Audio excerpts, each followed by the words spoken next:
เอาเนาะพี่น้องตอนนี้ทางไอ้แก้วเพิ่นกาได้ครอบเจ้าที่เจ้าทางเนาะบ่อนเพิ่นอันปลูกสร้างนะบ่อนนี้เลยเนาะพี่น้องเนาะดินแปลงใหม่ปักลงบัดนี้อันนี้ตุ้มเห็นติดนะจุดอันนี้ถูกอันนี้นะพี่น้องก็เอาเนาะพี่น้องมาต่อที่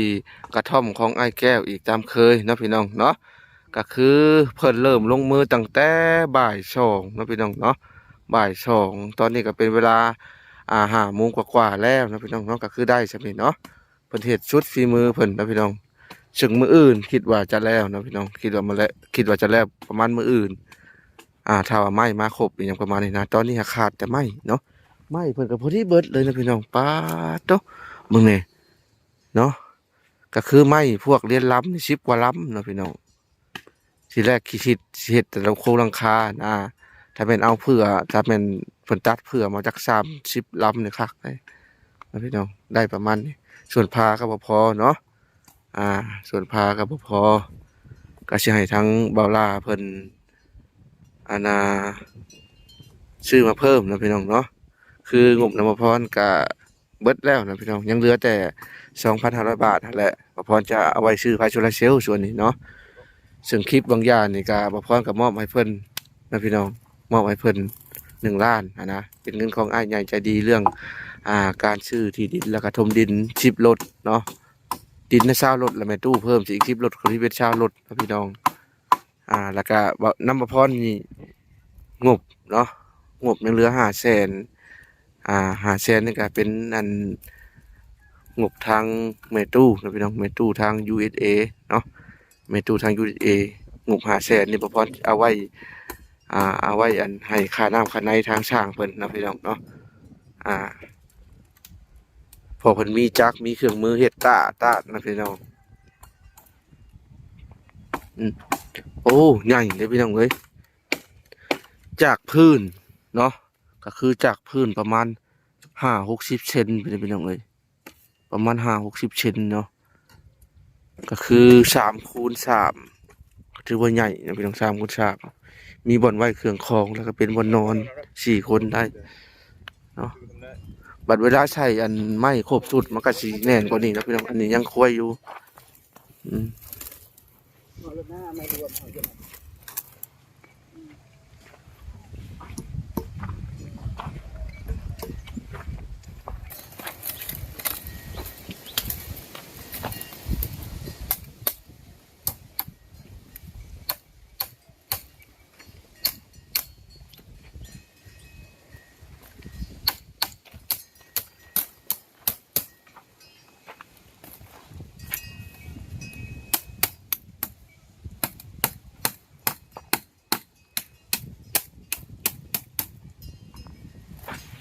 ส่วนทางด้านลุ่มเปิดกระค่ำเนาะ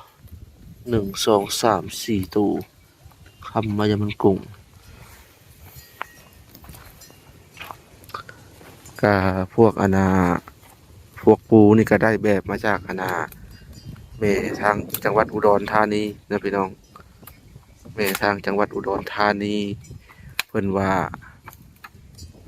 ใส่บ่ต้องซับผ้าก็ได้เอาผ้ากระดาษช่อนกับช่องแผ่นได้เลยเนาะก็คือได้แบบมาจากเรือนน้องเบยนะพี่น้องใส่ไม้เรียนลำที่กันแบบนี้เป็นสามารถยืนได้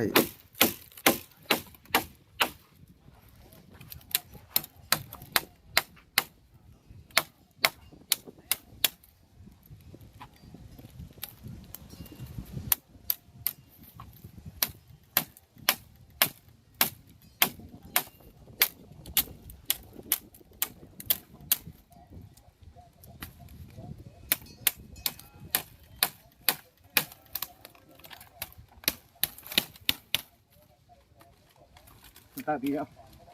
าลงตอนหลังไอ้จุดเอาลงมีจุดนี้นี่ก็ยังเท่าเดิมเนี่ยจออัน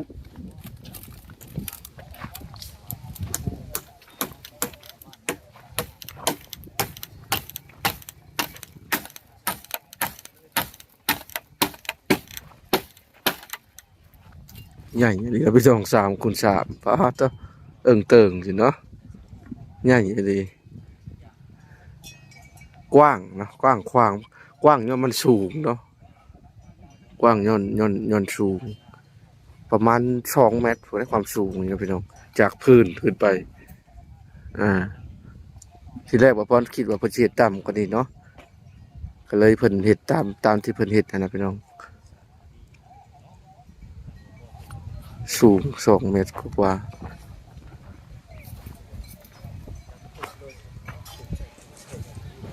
ส่วนสังกะสีมีแล้วนะไม้อะไรนะพี่น้องเนาะไม้ก็สิได้คออันเจ้าของที่ดินนั่นแหละเจ้าของที่ดิน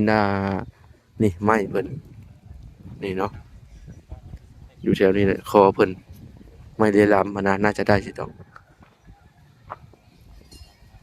มื้ออื่นนี่10 โมงแล้วก็เฮ็ดแอมพา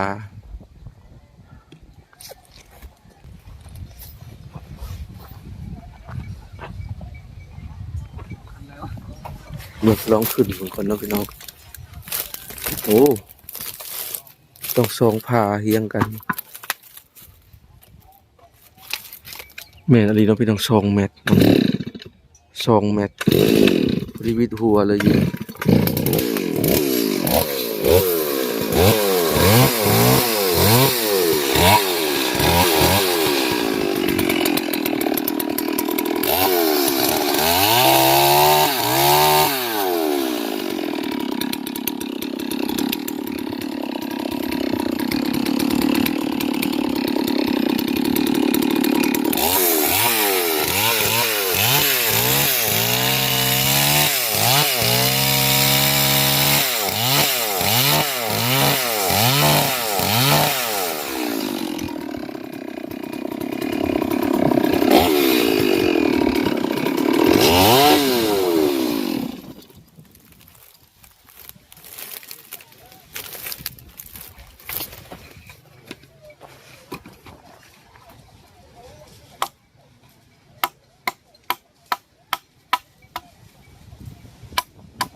มันคือhoa rồng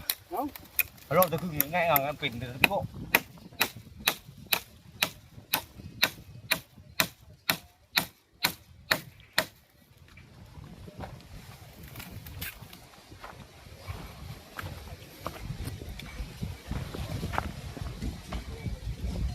สูงกว่าเนาะไอ้แก้วเนาะ2 เมตรบิดหัวก็พอดีแหละจังบ่ฮ้อน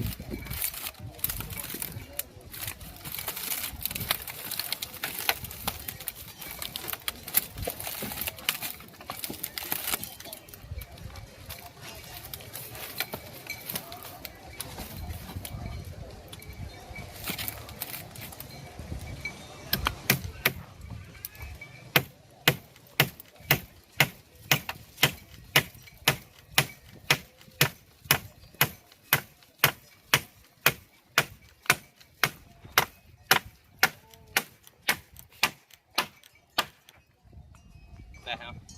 แบบเชื่อแต่กลับแต่จะแถบ เอาน้องพี่น้องซึ่งมี FC ท่านหนึ่งเพิ่นว่า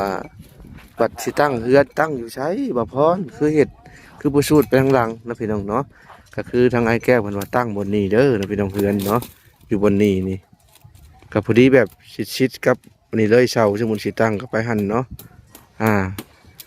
ถ้าเฮือนเพิ่นก็สิหน้าก็สิปิ่นมาทางพี่นะพี่น้องปิ่นมาพี่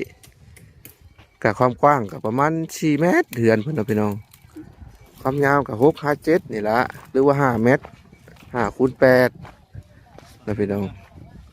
นี่เนาะ ก็สิอยู่วงนี้นะพี่น้องตั้งเฮือนเพิ่นฮอดบ่อนไม้อันนั้นก็4เมตรละเนาะแล้วก็ยาวออกพุ่นเฮือนเพิ่นส่วนทางหลังก็อาจจะเป็นอันนั้นนะพี่น้องอาจจะเป็นห้องน้ำในอนาคตเพิ่นเนาะห้องน้ำก็สิอยู่โซนนี้ถ้าเพิ่นมีเงินอีกหรือว่ามีงบผู้ใหญ่ใจดีช่วยก็อยากถมดินอีกก็ได้นะพี่น้องคนนี้แดนเท่านั้นเนาะคือจะเป็นลักษณะแบบนี้ประพรคิดว่าถมนี่ใหญ่คุ้งแดนนี่ก็ประมาณอีก4-5 รถน่าจะคุ้งตัวนี้เนาะก็ได้พื้นที่เป็นอย่างหนึ่งอีกห้องน้ำก็สิเฮ็ดทางหลังเนาะพี่น้องเฮ็ดวันนี้เรือนครัวก็สิเฮ็ดไปหันก็ใช้ได้นะพี่น้องใช้ได้ส่วนลักหัวเพิ่นยังบ่ทันได้มีงบเด้อพี่น้องลักหัวเพิ่นลักหัวน่ะลัก30ประมาณ20กว่าลัก30นี่แหละถ้าแม่นใช้ก็พังจากนั้นมาเนาะอ้อมบ้านส่วนน้ำสร้างบาดาลนี่ก็ว่าจะเจาะบนนี้นะพี่น้องบ่อนที่บ่ได้อันนั้นนะบ่อนที่บ่ได้ถมดินนี่เป็นดินแบบนี้เลยเนาะก็สิเจาะบนนี้เลยเจาะชิดๆแดนจังน้อยหนึงปิ่นอันน่ะปิ่นปากมาปิ่นแล้วก็ให้น้ำไหลลงนี้เลยเนาะเดี๋ยวพาเบิ่งอันด้านล่างก่อนนะพี่น้องสูงเลยพี่น้องการถมดินเดี๋ยวใช้เบิ่งเนาะนี่คือหน้าทางเก่าเนาะพี่คุณสูงโอ้เนาะ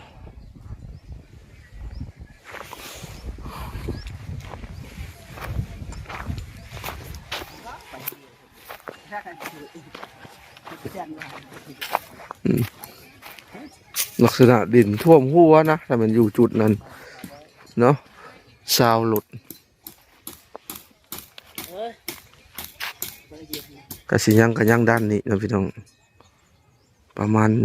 3-5 หลุดด้านนี้เนาะอ้อมมานี่โอ้ท่วมหัวประพรโอ้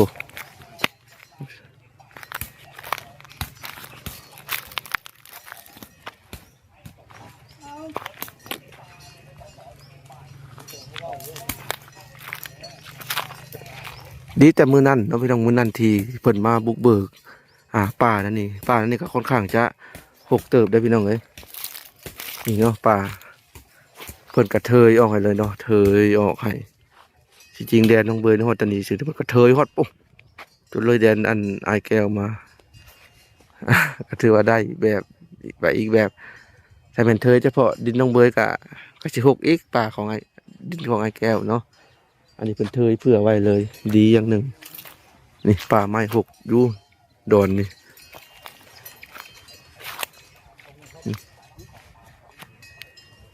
กับดินน้องเบยกับดินอันไอแก้วก็เลื่อมล้ำกันน้อยนึงนะพี่น้องระวัง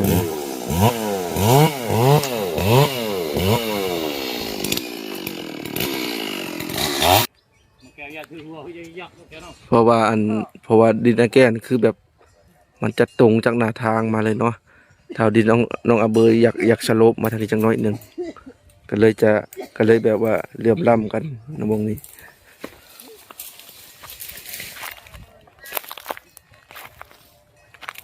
เอาไปที่เราเอาบ่ได้บ่ไอ้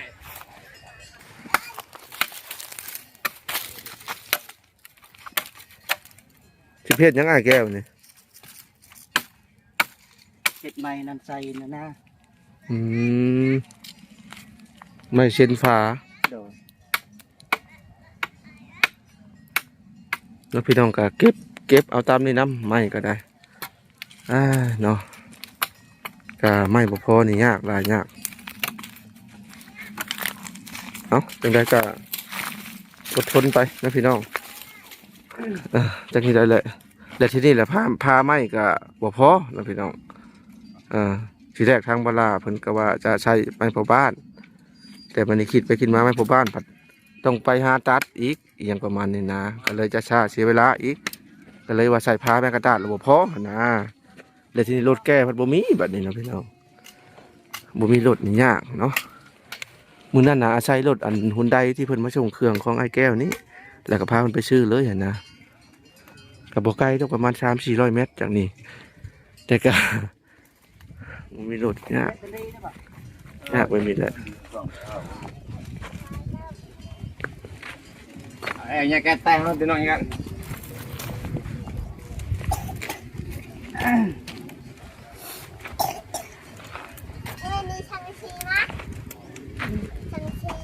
Sờ bài đi ơi. Để đấy tụ. Khạc là đó. Khoàng đi khai qua dù phun lái khâu dù. Phun là non cắp phun đi.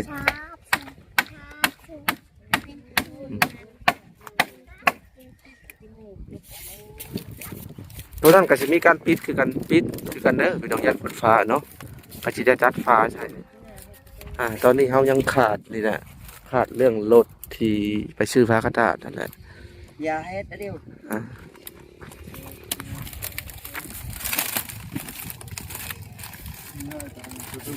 ซอกเถอะซอกที่ก่อนตายตาย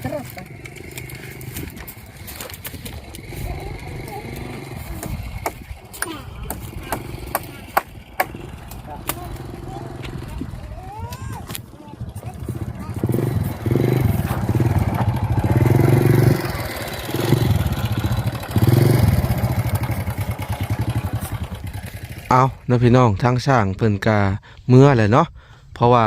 พากระดาษกับบ่พอเนาะพี่น้องไม้กับบ่พอเนาะก็เลย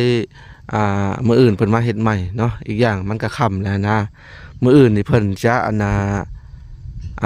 อาไม้มาตะเฮือนเพิ่นเนาะพี่น้องก็คือทางชุมเฮานี่แหละจะซื้อเป็นไม้48มาให้เพิ่นพาเนาะแล้วก็คือเพิ่นจะปรับเปลี่ยนใหม่เนาะพี่น้องเพิ่นจะปรับเปลี่ยนใหม่เพราะว่ามันอยากสูงเพิ่นเด้ก็ทีแรกผมจะใช้เสาดั้งก็เลยว่าสิตัดเสาตัวนั้นลงเนาะตัดเสาตัวนั้นลงแล้วก็ฉีดเป็นไปสินะใส่ข้าวลงมาไปสิเลยเด้ผมมันก็สูงอยู่เนาะก็จะเห็นลักษณะแบบนั้นเป็นการประหยัดไม้ไปอีกแบบเพิ่นว่าก็สิตัดตัวนั้นลงแล้วเอาดรอปลงอีกนะพี่น้องตอนนี้ก็เป็นเวลา6 โมงกว่าๆเลยนี่ตอนนี้เพิ่นก็ได้เอาชาดเอามอนมานอนลิ้นนะพี่น้องเพิ่นก็คือยังบ่ทันได้นอนเด้อพี่น้องเด้อก็คือเพิ่นมานอนลิ้นเย็นซื่อๆบรรยากาศมันร้อนเด้เนาะเพิ่นก็ยังนอนอยู่เฮือนน้องอาเบยนั่นแหละมื้ออื่นก็พอดีแล้วนะพี่น้องมื้ออื่นทักชุมเฮาก็จะเร่งนั่นแหละจะเร่งให้มันแล้วมื้ออื่นเนาะจะเร่งให้มันแล้วจะเร่งให้มันแล้วมื้ออื่นก็สิได้หารถอีแตนอันผู้ที่มาเฮ็ดอันหลังคาน้ำสั่งบาดาลนั่นแหละเนาะหาเพิ่นแก่รถให้เพิ่นแก่อันพากระดาษมามื้ออื่นพากระดาษอีกประมาณ5-6 แผ่นนี่นะพี่น้องเพื่อจะมาใส่ตัวนี้อีกเด้พื้นตัวนี้จะช้อนชองเลยเนาะพี่น้องเพื่อให้ย่างเวลาจะบ่ยวบมันนะเนาะจะบ่ยวบเนาะพี่น้องเป็นตานอนเนาะบัดนี้เป็นตานอนคักอะไรเพิ่นเฮ็ดก็ได้เนาะเป็นตานอนและทางอาแก้วเพิ่นก็ได้ไปหาไฟมาหาฟืนเนาะเพื่อจะดังไฟดังกลางค่ำกลางคืนน่ะนะดังกลางค่ำกลางคืนเพราะว่าไฟยังบ่มีเนาะซึ่งบ่พรกะว่ามื้ออื่นเนาะพี่น้องมื้ออื่นจะไปซื้อไฟโซลาร์เซลล์ให้เพิ่นเนาะไฟโซลาร์เซลล์ให้เพิ่นเพราะว่ามีงบอันแม่ชมใจเนาะจากทางฝั่งไทย500 บาทแล้วก็อีกท่านหนึ่งเพิ่นก็บ่ประสงค์น้ำเนาะ 2,000 บาทนะพี่น้องก็พอดีเป็น 2,500 บาทประพรจะซื้อไฟโซลาร์เซลล์2 ดอกให้เพิ่นเนาะก็คือดอกหนึ่งจะเยื้องไปนี้แล้วก็ข้างในดอกหนึ่งยังประมาณนี้นะเนาะเนาะแล้วก็งบมื้ออื่นนี่ได้อยู่แน่นอนเนาะพี่น้องมื้ออื่นชุเพิ่นได้อยู่แน่นอนก็สิแล้วช่วงประมาณบ่าย 2 บ่าย 3ตอนแรงกันพอดีอยู่เลยทางเพิ่นก็ เมียนไม้เมียนตอกนะพี่น้องเก็บกันบางหอมบางหินปั๊บจนบางหินออกโคโลโคเลนะเบิ่งไปเบิ่งมาแล้วก็อยากชำเฮือนพูดเลยนะพี่น้องอยากชำเฮือนหลังหนึ่ง3 คูณ 3 เมตรเนาะ3 คูณ 3 เมตร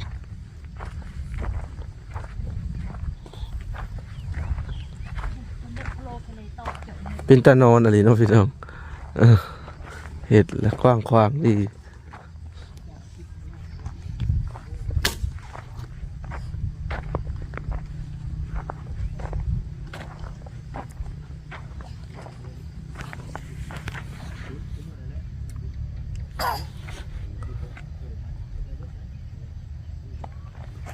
กว้างขวางดีถ้าเห็นมีหัวอ้อมก็จะปลอดภัยขึ้นนะพี่น้องแบบน้องอาเบอร์นี่เนาะแต่เพิ่นก็ยังบ่ทันได้มีงบตรงนี้นะพี่น้องถ้าเพิ่นมีหัวอ้อมไปสิแล้วก็ให้สิคักเนาะอ้อมพันก็สิปลอดภัยขึ้นอดใจรออีกหน่อยเนาะมื้ออื่นตอนแรงๆน่าจะขึ้นได้อยู่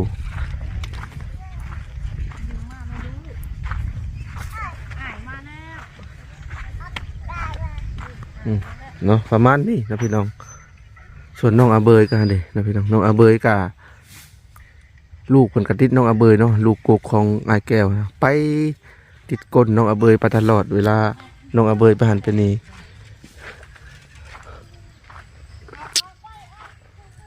เมื่อวานนี่เพิ่นก็ได้ถมทางบนนี้เนาะแต่ก่อนเป็นโฉกเป็นเฮวได้พี่น้องเอ้ยเนาะแล้วก็เพิ่นก็เอาไว้ถมก็ถือว่างามขึ้น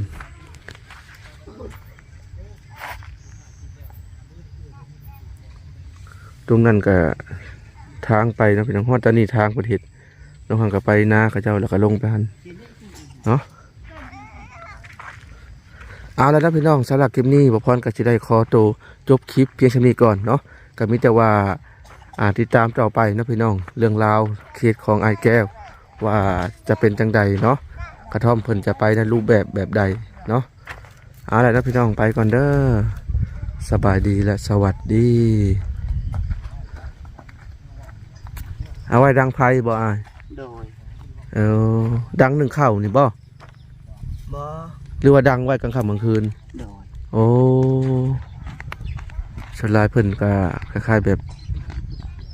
คำโบราณเนาะก็คือแบบดังไฟไว้ได้พี่น้องกลางค่ำกลางคืน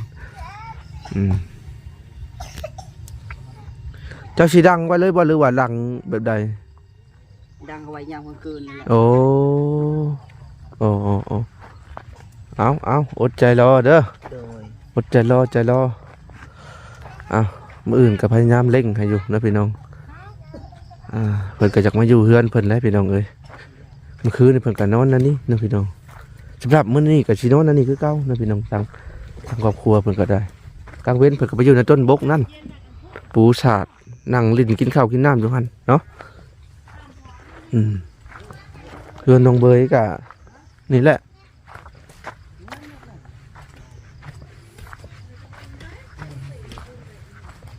ก็อาจจะนอนเฮือนน้องเบยใน2 คืนนี่เนาะพี่น้องเนาะ2 คืนนี่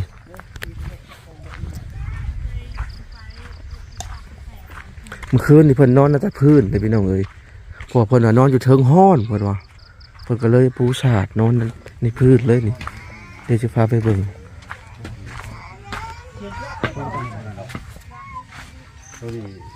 นี่ดิเนาะพี่น้อง